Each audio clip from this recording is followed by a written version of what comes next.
Hi, students. I'm sure you have heard me say that rural medicine is flexible. I believe in the Right Fit program for the Right Fit student.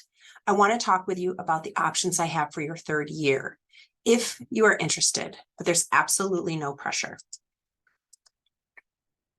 This is the Rural Medical Scholars Program, through all 4 years.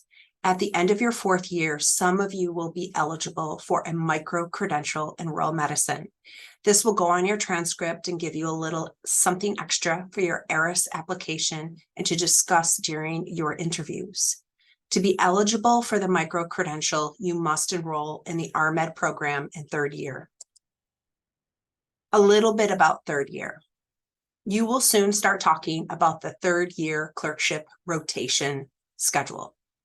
The Binghamton and Syracuse students in the past have selected their rotation schedules based on a lottery system. I don't know how that worked then, and I don't know how it will work for you either. I assume you will learn more about this during your class meetings. However, if you choose to do RMED, you will be automatically placed on the first row of the scheduling document. You will not be part of the lottery system. I will send the registrar a list of RMED students, and the registrar will automatically add you to rotation 1R or 2R if you are a Binghamton campus student, or 1R if you are a Syracuse campus student. This means that you will start with internal medicine. IM is a great rotation to start with. Firstly, because it's long, and you need to get used to working 40 hours, knowing that you have an important shelf exam at the end of the rotation. Secondly, medical education research suggests that completing IM first sets students up to do well in their subsequent rotations because of the inpatient and outpatient components. Thirdly, if you are interested in IM, the bar is set rather low as this is your first clinical rotation, and expectations for new 3rd years is not the same as those who start IM in periods GH. The downside of having IM first is for those students who will delay step 1. Students will delay step 1. This will happen.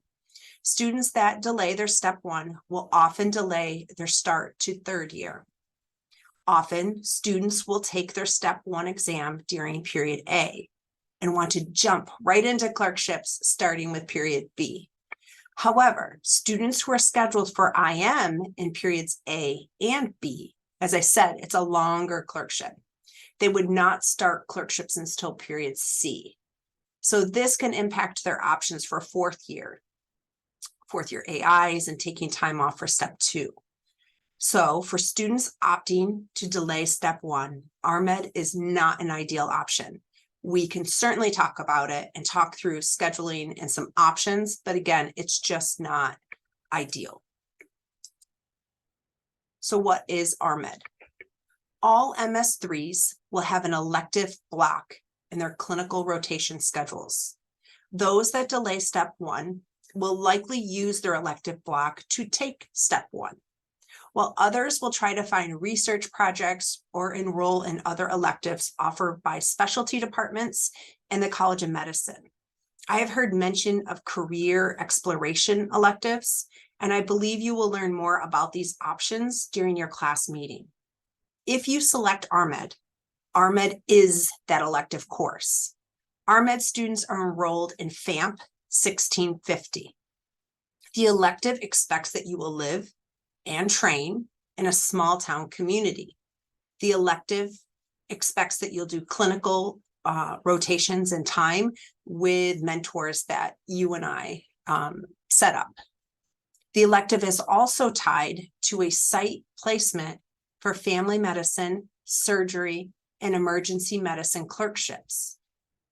You will complete all 4: family medicine, surgery, emergency medicine, and the RMED elective block in a community that we will set up together.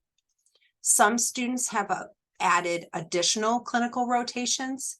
Pediatrics is a good option at some of our sites.